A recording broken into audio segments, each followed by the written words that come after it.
Hello, this is Mike Kaufman, the author of the Motor Oil Bible, and thanks for viewing part 3 of my series, The Top 4 Reasons Not to Use Synthetic Oil. And we're just going to go ahead and jump right in here. This video has, as the other ones do, the necessary disclaimer. Unfortunately, it is necessary for me to issue a disclaimer indicating that the information I'm providing to you in this video is for entertainment purposes only. By watching the remainder of this video and or putting into practice any of its recommendations, you are releasing me from any and all liability that may result. Although I am a professional in the area of lubrication and filtration, you are advised to research these issues fully before deciding to implement any of my suggestions, and your decision is ultimately your own and releases me from all liability. Now this, of course, is part 3 of a 5-part series, and if you haven't yet seen parts 1 and 2 yet, simply click the little triangle to the right of this video or visit the website address below at motoroilbible.com. Alternatively, if you are watching this on a video site, chances are you can see the rest of the videos that have been thus far released.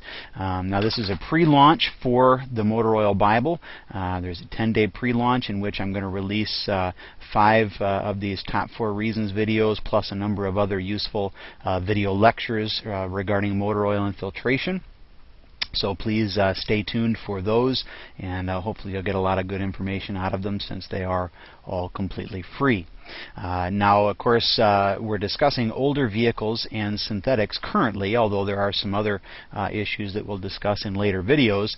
But if you have returned from part 1 or 2, then you're either wondering what's wrong with older vehicles and synthetics, or if you've already seen part 2 as well, then you're wondering what else is wrong with using synthetics with older vehicles. So let's go ahead and first give you the Reader's Digest version that was provided in part 2 of one of the reasons you might want to avoid using synthetics with an older vehicle, and that is petroleum deposits left over from the burning of the oil and the contaminants that are in the oil will plug up potential leak points in your engine at your seals and gaskets. High detergency synthetics will clean them out, and once they are cleaned out, those exposed cracks are going to leak oil, which of course is going to cost money and is going to make a mess. So the question was asked then, should you risk it? And the answer is, it depends. If you've got the know-how or you've got the money to pay someone to replace a leaky seal or gasket, and your vehicle still runs relatively well and you want to keep it for a while, then go for it. But if not, if you don't know how to replace that seal or gasket and you don't really have the money to pay somebody to do it, then you may want to think twice. Leaking synthetic oil could be relatively expensive, and switching back to petroleum oil isn't going to stop the leak. You're still going to have to fix it.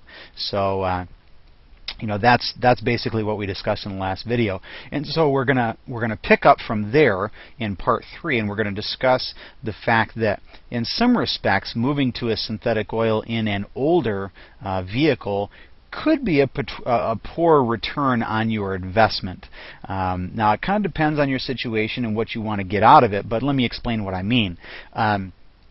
It is a well-established fact, and there are those that might try and dispute it, but the fact is there are plenty of field studies that have been done by companies that have nothing to do with selling oil, no interest whatsoever in trying to promote the idea of extended drains beyond trying to establish whether it would work for their company.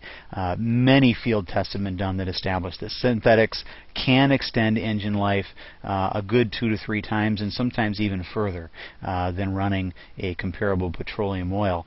And the sooner that you start or make the move to synthetic oil, the more benefit you're going to receive from the expense. Of course, there is an expense. Synthetic oil does cost more than petroleum, but the more benefit you will receive from that expense, the earlier on in the life of the vehicle you make the switch.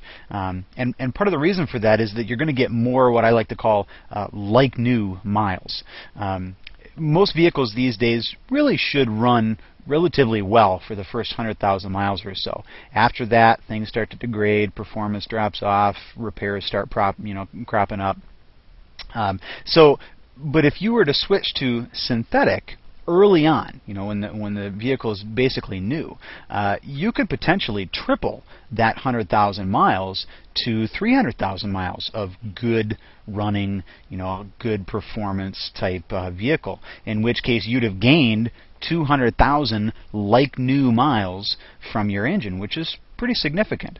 Now, contrast that with what would happen with petroleum oil, where, let's say, or not with petroleum oil, but if you had been using petroleum oil for the first, say, 100,000 miles on your engine, and then you decide to make the switch to synthetics, whatever extended mileage you may get out of making that switch, and you will extend the life somewhat by making that switch, they're going to be last legs miles, tired engine miles. In other words, the vehicle is already to the point where, maybe it runs, somewhat well, but it's clearly moving toward the end of its useful life potentially. And so you're not getting those like new miles. You're getting those last leg miles, which is okay if you need the vehicle and you need to keep it going. But the question is, depending on your situation, is it still worth making the change? And if you can pay to fix a possible leaky seal, and if you really need this car to last a bit longer, synthetic oil may very well be a potential option. But choose wisely, because it's not necessarily going to be your best choice. And the last thing that I want to discuss with regards to older vehicles is this. I have a lot of people come to me looking to purchase my product, and they're looking for a miracle. And I don't blame them. They've maybe got an older vehicle, they can't afford to buy a newer vehicle, and that's okay. And they want to make it last, but they've got some problems. And they're hoping that making the switch to synthetic is going to correct those problems. And the last piece of advice I have for you regarding synthetics and older vehicles is, these are not super oils. They're not Superman oils. They cannot fix all your vehicle problems. So don't expect a miracle going into this. As much as they may offer better protection and longer oil drains, synthetic oils cannot fix a badly worn or poorly running engine unless it's running poorly due to deposit buildup. Synthetics can, depending on the quality of the synthetic, they can clean out some of those deposits, which would improve performance.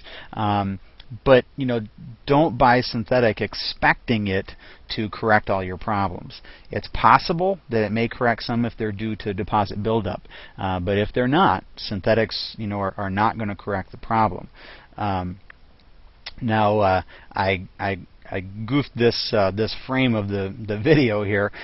This is part 3. It was originally going to be part 4, but I had to split the part 2 video. It was a little bit too long to fit on YouTube.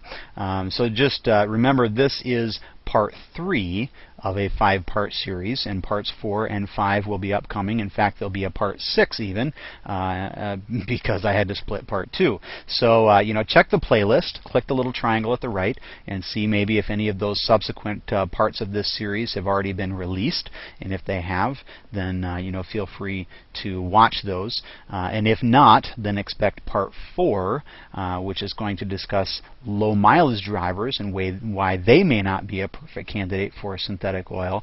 That should be released in a day or two if it hasn't been already. So follow me, Twitter, Facebook, whatever. You can do that from the MotorOilBible.com website or the MotorOilBible.com blog. Either of those, you can follow me via various methods. Even just becoming a member of the blog and registering from the blog from MotorOilBible.com will allow you to receive updates that'll let you know when future installments of this video series have been released. Don't forget to tell your friends and relatives. You can watch a previous video in this series, which will show up in the playlist if you check it, which will indicate to you and explain to you how you can increase your chances significantly of getting one of the 1,000 free copies that I'll be giving away of the Motor Oil Bible. And so be sure to spread the word. Either click the envelope in the bottom toolbar of this video, or click the spread the word button at the bottom right if you're on the MotorOilBible.com website. Tell as many people as you can, because if they happen to be one of of the 1,000 that get a free copy of my book, they also have my blessing to send you a copy as well. So you increase your chances of winning significantly. So I appreciate you taking the time to watch the video, and thanks for spreading the word.